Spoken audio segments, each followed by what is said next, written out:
Good Thursday evening. Well, the CDC states 75% of all Americans have received at least one COVID-19 vaccine dose, but there's still concern over vaccinations and boosters, including when and if children should receive the booster.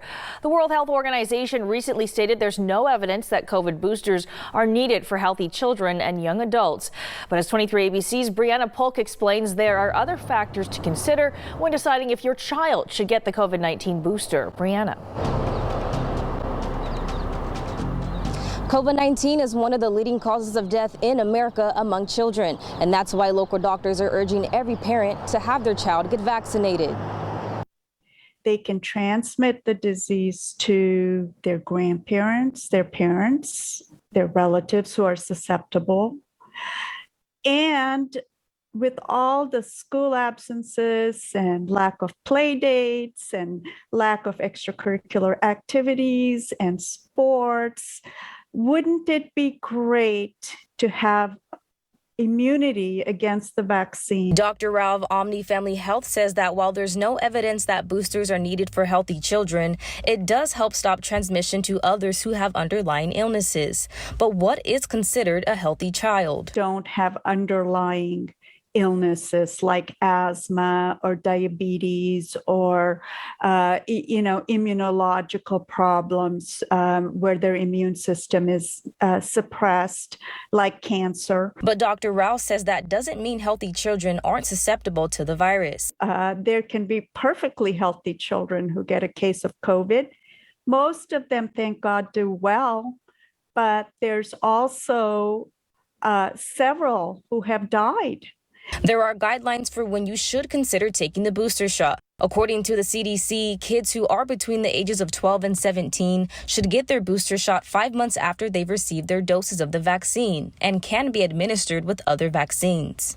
It's totally fine to do the regular shots along with the COVID shot and as well as the flu vaccine along with the COVID vaccine. And we've done it in this clinic in our office. And I ask every child when they come back for their booster, how did you do after the vaccine? And so far, they've been doing great. Dr. Rao tells 23 ABC parents who are concerned about their booster shot should understand that it's a normal part of the vaccination process. When I look at it as a parent, as a pediatrician, I really look at it as life protecting to have the COVID vaccine. And obviously, like any other vaccine, it makes sense to have boosters. We do that with all our other vaccines. Whether or not your child has an underlying illness, local health advisors are still encouraging all parents to get their child vaccinated to help stop the spread of COVID-19. Coming up at 6, we'll have more on the effectiveness of this COVID-19 booster. In Bakersfield, Brianna Polk, 23 ABC News, connecting you. And when it comes to COVID-19 vaccinations, how is our state doing? We took an in-depth look at a report from Reuters and have a breakdown of where California stands tonight.